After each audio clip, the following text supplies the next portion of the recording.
and love, greetings, Jambo to you. I hope that you are well, and I do hope that you are keeping safe.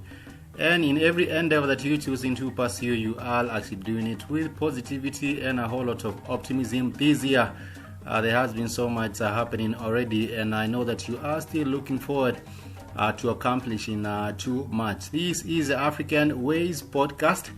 My name is Spikes. On the African Ways podcast, we get to connect, interact, and talk about different issues on the African continent and of the African continent, matters that have to do with us as an African people globally. So much welcome to this particular broadcast. For today, we do have a whole lot of things lined up for discussion.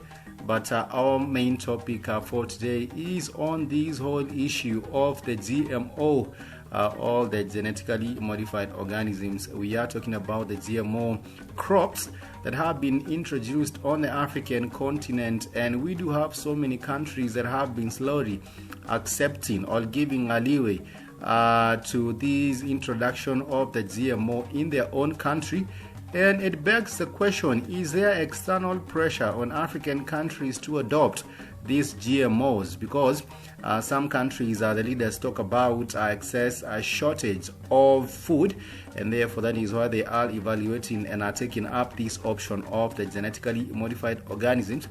And we do see that some other countries have also been very highly opposed to GMOs. And for our case in point, we shall be talking about Kenya, because recently with this new regime which took over in September last year, they have wholeheartedly embraced the GMOs, even with the backdrop of all the opposition coming from different parties, NGO and non-governmental organizations, which are pretty much opposed to this introduction of the GMOs. We do always say that you are what you eat, and therefore if you are consuming this GMO, you can also bet that you are also being very much changed. You are what you eat. And there was a question that I used to ask sometimes back: what can actually change your DNA, and what actually impacts your DNA? And I would say in your environment, what you consume or take in, these also plays a very, very big part in what you are and your DNA. And therefore, on our podcast, on our broadcast for today, we shall be talking about why Kenya is actually also heading the same way. And I would say during the campaign period, when the government leadership was doing their own campaign, they had a whole lot of campaigns based on food security. And when they came in, one of the campaign promises was that they would actually lower the cost of living and even food. Things like unga, which is a staple food in Kenya. I'm talking about maize flour. And that has not happened. People are yet to see. Because of the war in Ukraine, they also claimed that this had adversely affected the ability of the government to secure grain from Ukraine, or wheat and also I think flour from Ukraine. But talking about the GMOs, one of the things I have talked about on other different platforms is that they, of course, do have merits and demerits, and for the better part, the demerits outweigh the merits, and therefore I would totally be against the introduction of the GMOs in our own country. I always do give an example of Burkina Faso, what happened with them. For them, they were farming in their crops, and this is the cotton crop. And because of the lack of rainfall and also the climatic change in the climatic conditions in Burkina Faso, there was this company. There is this company, of course, many of us do know of Monsanto. And Monsanto actually introduced to the Burkinabe people this genetically modified strain of cotton seed. And they did promise the people of Burkina Faso, these farmers in Burkina Faso, that they would actually harvest a lot, and these would actually salvage the whole situation with their loss of a crop and also the lot of productivity or profits from the farming of cotton. But what did happen is that they were promised bumper harvest, but things did not exactly work out as they had been promised by Monsanto. Of course, Monsanto makes so many profits, and you will find that they really could give a damn about these Burkinabe farmers. So the Burkinabe farmers took these crop from these genetically modified cotton from Monsanto. They put it on the ground. And what did happen is that there was low cotton value. And the plant or the harvest they got was low value cotton. So therefore, and also it was a bit in plenty for the first time, but it was low value cotton, and therefore it could not fetch any good prices in the market. And apart from that, these are cotton that was genetically modified. They had been promised that it would it will not be prone to attacks by these insects, or these the insects that get to attack the crop, the pest, and the other insects that get to attack the crop. But that wasn't really the case, and therefore they also damaged their farms with this particular cotton strain.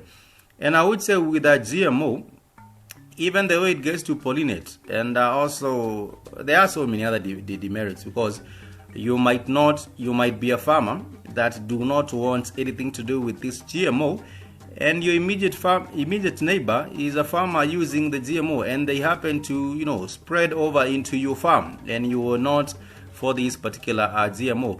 And therefore I would say there are so many demerits, which I may not be able to get really into, but people should really use their minds, do research, do careful evaluation before even the government forces these GMOs on you, telling you, oh, they are drought resistant, or they have better yields, and all these other kinds of stories that people are told.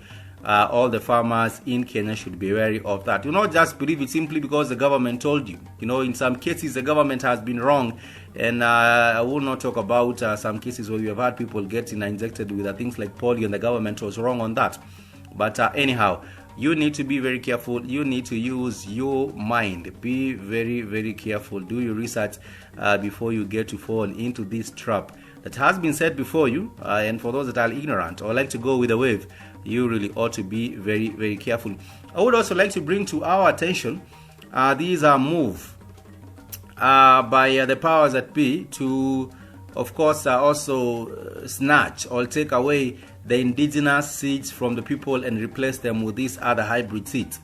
And there is an organization known as Greenpeace Africa, and this is an organization that is agitating for the rights of farmers to own and also trade in the indigenous seeds that they do have. This has been banned by the government in Kenya, and you are not allowed to trade in indigenous seeds or use them, or trade them between amongst yourselves as farmers, because there is a jail term. That attracts a jail term if you are caught with that quote-unquote offense of trading in indigenous seeds, because they claim that these indigenous seeds do not have proper yields, and all these are the different kind of matters that they bring up when it comes to indigenous seeds.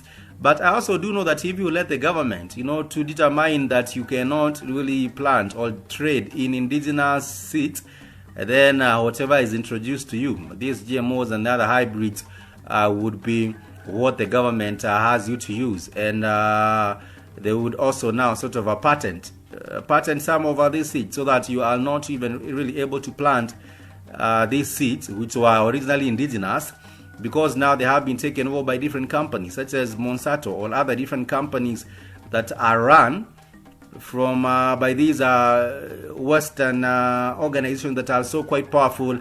And these organizations actually even make more money than most African governments. If you look at Monsanto and how much they make, you might find them getting or scoring a GDP. Getting a profit, for an annual profit, which is higher than most GDPs for some of the countries on the continent of Africa. But yes, this is a call, and there is a petition by the Greenpeace Africa.